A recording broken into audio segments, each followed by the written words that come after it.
Wow. Yeah, hey, it's the last one of the year, so I That thought is I'd bring it. that is just an amazing presentation. That was so, so inspiring. I'm So glad you liked it. yeah, yeah, yeah, yeah. I hope other Um, people did. yeah, so I think a lot of people are absolutely captivated by very, very new ideas and different ways of looking at the landscape. We did get some questions, some of which I could answer, others which I think would be great to hear your feedback on. Before I start, I did put in the chat a link to the survey. We really, really appreciate your feedback as to what we can do better, what worked for you. One of the things that would really be interesting for us as we look at next year's, what other topics would you be interested in having us present or create for you? And nothing is too far-fetched. So yeah, put that in the But survey as well. yeah, I've said it before that one of the beauties, really amazing benefits of this relationship and of this opportunity for professional training is that the deepest professional training is happening in my own compacted brain. I absolutely love the opportunity to read all this research and be able to ultimately have discussions with people after the fact. Many of you interact with us, beyond this particular event, and it's always stimulating. I learn a huge amount, and I learn from you, and I learn from this opportunity. So I thank you for participating and making it possible. And yeah, definitely let us know what other kinds of things you'd like to hear about, what other maybe new research you've been wanting to dig into. We're we're interested in figuring out and tying it all back, of course, to uh obviously has to be landscaping oriented, but tying it all back to practical nature-based solutions and practical or technical training that we need to have in order to achieve our objectives. Yeah. All right. So the questions are coming. This is what happens. The questions all come at the end, but we've got a few minutes. Unbelievable. We have a few minutes to answer I know, questions. I really tried. So the first one is it just came in. When you speak about adding seeds to a new landscape, are you referring to the polyculture lawn type seeds, flowering annuals, grasses, what? All the above. Yeah, all the above. I mean, every single landscape, especially if especially if grass has been removed, right? That landscape needs to build back its carbon. And yes, you're trying to do it with decomposition, but your microbial community is not super robust. It becomes robust from the plants pumping exudates.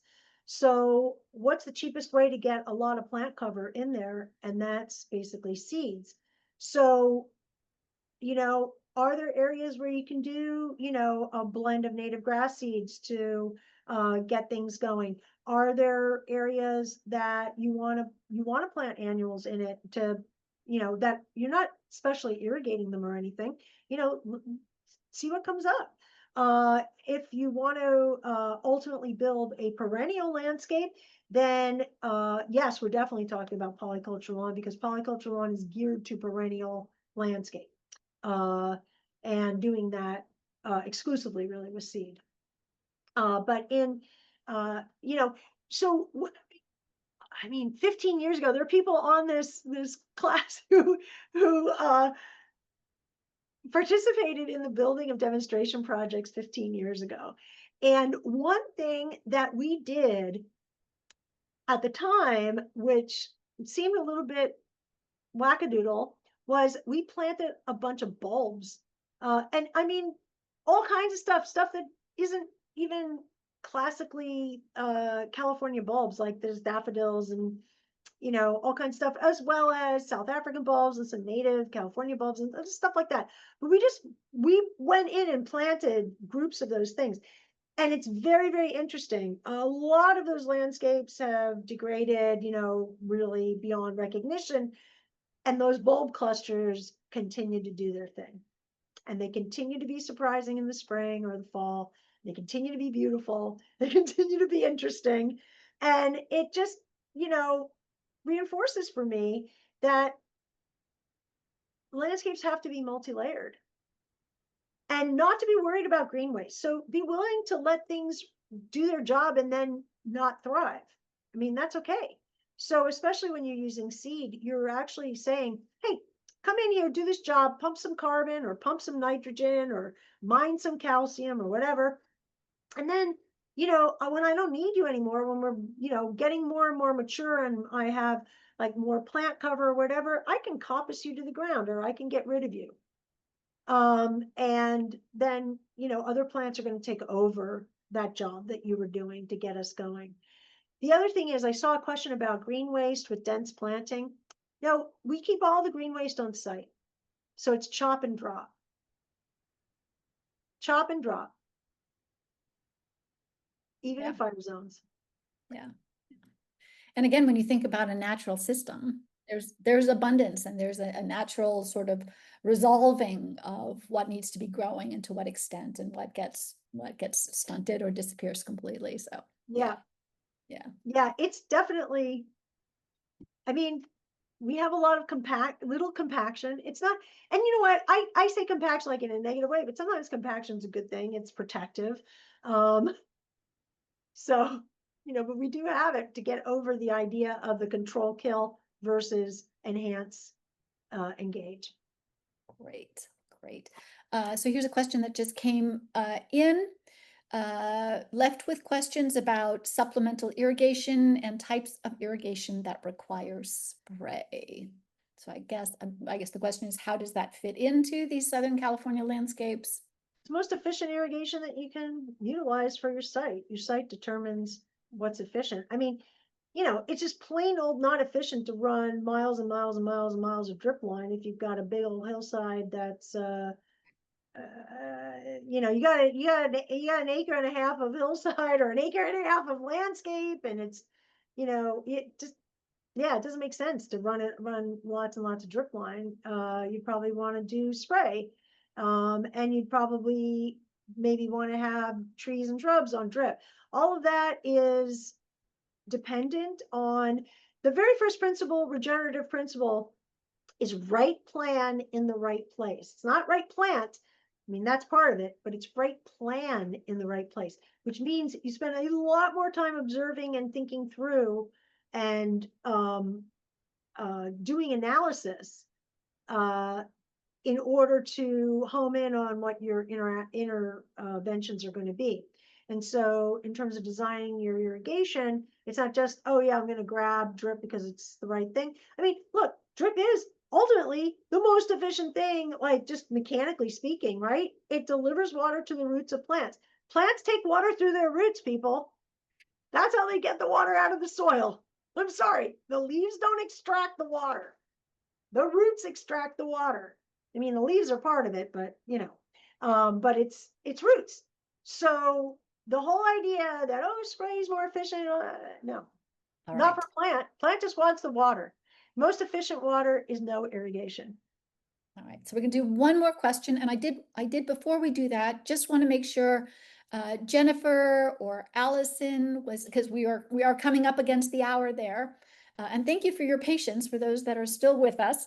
Last question. How can we factor or think about plants that were brought in ages ago and are now invasive to a native environment? And I had a bunch of questions about nutgrass. So so how does that fit into this syntropy model? Well, everything is evolving. One, so working with evolution instead of trying to, I mean, it's a very, very big picture response in a way. But part of it is figuring out how to make an aesthetic that works with plants. And when I say aesthetic, I mean not just like visual aesthetic, but aesthetic as in we live with this. And managing it through education and through experimentation and through adding plant material into the site. I mean, that's how we're dealing with Nutsedge right now, is knocking it back with mowing, and managing the water, the irrigation, and adding plant material that mimics the nutsedge.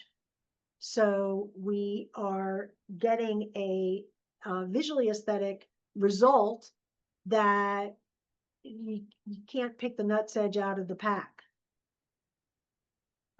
Does it take patience? Does it take communication? Does it take, you know, sleepless nights? Yes, it does.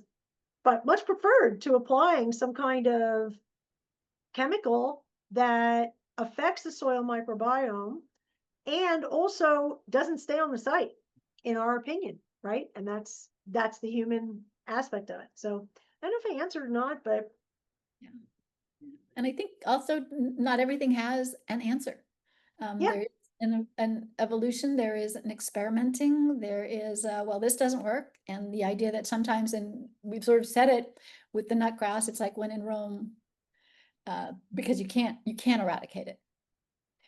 So it's like, I mean, how do you work with it? we could eat it. We could Yeah. figure out a way to eat the darn stuff, Mhm. right? If the thing became a Right? crop, like, you know what? I think I mentioned this before, but spinach used to be an invasive plant and we learned how to eat it. And now it's not an invasive plant anymore. It's cultivated.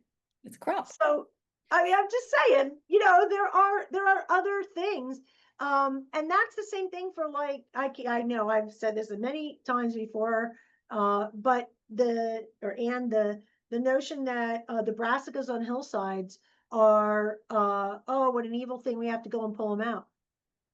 The minute you pull them out, you're creating the disturbance that favors brassicas, right? They need to be knocked back, preferably by an animal that has a rumen.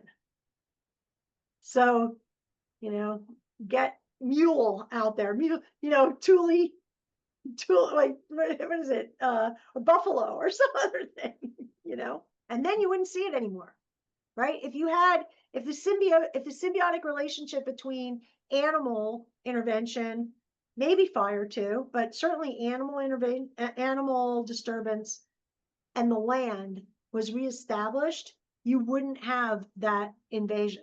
It, I mean, it's because the land craves the animal and has become degraded that seed expresses itself in that place. All right. Well, Thank you, everybody. that is perfect. Thank you so much for having joined us today. With that, have a great day, a great week. Happy holidays. No, we're a little premature though. Uh, Pushing this down. but we look It's forward to, Halloween coming up. yeah, exactly. And we look forward to a next series in 2026. Wow. Have a Thanks. great day. Bye.